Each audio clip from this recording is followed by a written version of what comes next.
Good afternoon. It's a pleasant -22 in Minnesota and there's a heavy wind.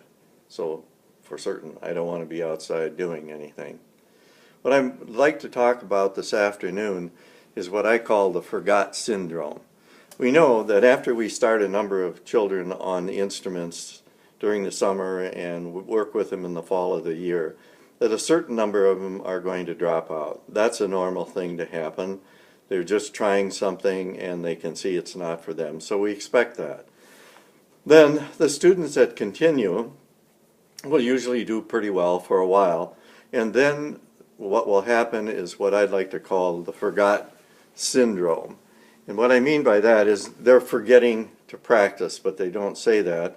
And certain kinds of symptoms come up which we can all recognize, like I forgot the horn, I forgot the mouthpiece, the music's at home, the dog spilled my mother's coffee on top of it so it's not legible anymore, the mouthpiece got stuck in the horn and I couldn't get it out, so I couldn't bring the horn to school.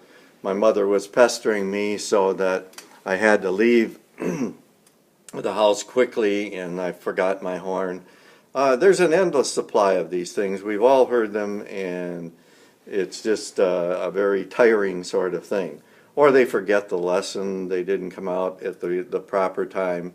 My mother was sick, I had to go over to my grandmother's house. There was a big test tomorrow and I couldn't study enough for it and so on.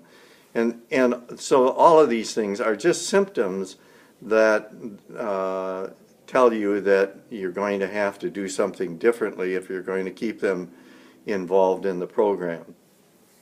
And then you'll probably, ask them if they practice and they'll say that they have. And what will happen the next time, they may bring the horn and you'll ask them to play something for you and you can tell the horn hasn't been out of the case.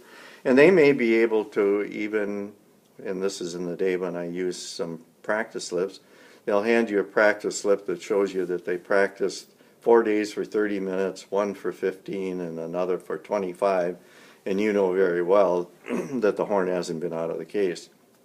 And they will try to maintain that fiction no matter what. And so that really, in a sense, taught me that I probably ought to avoid practice slips, and so I only use them under very specific circumstances. Excuse me. So at any rate, the way I circumvented this really was that I just plain didn't accept any excuses for not doing what they said they would do based on a contract that the two of us had signed. And I held them to that no matter what, and there were no practice slips. And so how did I go about getting this commitment from them? Well, what I tried to do is I tried to get it established on the basis of trust, that I wasn't going to punish them for anything that they didn't do. They could tell me the truth and I would tell them the truth, and we'd see if we could work a way around whatever the problem was. And so I'd say, well, do you see yourself as playing this wind instrument anymore? And I say, take some time and just close your eyes and see, do you see yourself as playing the trumpet? And if the student then said, yeah, I still see myself as playing the instrument, and then I would ask them, the next question would be, well, do you think that you're going to be likely to learn how to play it with what we're doing so far? And invariably, they know very well that you'll never learn how to play the instrument without getting it out of the case.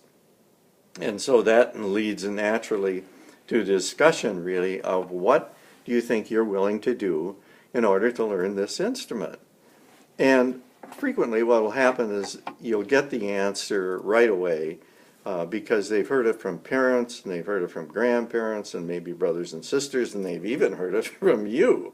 Well, I think you ought to practice the instruments 30 minutes a day, 6 days a week, or something like that. Well, you know that all they're doing is parroting back what they heard from others, and they think that's what you want to hear. And I say, no, I don't want us to proceed that way. I want to know what's inside your head about what you think you're willing to do to learn how to play. And I'll accept pretty much what you tell me you are willing to do. Let's face it, the person has been not doing anything and next to zero, so anything that you get is going to be a step forward. And so they'll come up with various times, you know. And they'll say, let's say they say 4 days a week and I'll practice 15 minutes a day. I'll say, well, I'll accept that. You think that will improve what you're doing and you can pretty much get what you want when you do that. And they'll say, yeah, they can do that. And I'll say, I'll accept that. So I'll write it down on the instrument book, you know, on the page, write whatever we're working on. And I'll say, well, that's it. What days are you going to practice these 15 minutes each on? And so we line up those, and they're there, they're clear, it's in writing, you know, you can see what it is, and I've dated it. Okay, now they come the next week, and let's say they've done it. And you can tell right away, you know, they can play a little something that they couldn't do in the previous week, so you know that they did get the horn out of the case. I mean, every teacher who's taught for any length of time can tell when a kid pulls a horn out and plays the first note, whether or not they have done any practicing in the previous week. I mean, it's just something that instinctively we know. At least you ought to after 20 or 30 years of listening to this stuff. So, at any rate, if that works, then I just keep doing that. Working with that child, working that many minutes a week and so on. And then because the relationship is a good one now and it's built honestly, then you can suggest maybe, are you willing to do more? Do you think you want to do more of this? And if they say yes, well then we change the plan. And if they say no, we won't. So if they came in though and they didn't get the plan, you know, it was obvious that they didn't play, or they say honestly now, I didn't practice, well that's okay because that's what we said. We're going to be honest about this. Because if they get to the point where they don't want to practice and they don't want to do this, I also tell them, I'll back you up with your parents, even if they say they want you to do it. I don't say that the parents will go along with me, but I'll back you up. If you don't really want to do this, I don't see any reason for you to do it. There are a lot of other things you can do in life. And so that trust gets built slowly but surely. Now, another way to enforce this, really, is it can happen, as we all know, a child can miss a lesson. And what I never do, and this is part of building the trust, is I never let that day go by, or certainly that week, without going to the classroom and contacting them to make certain that, in fact, they're aware that they didn't make the lesson. And then I'll just say to them, well, do you think this is going to help you learn how to play the horn?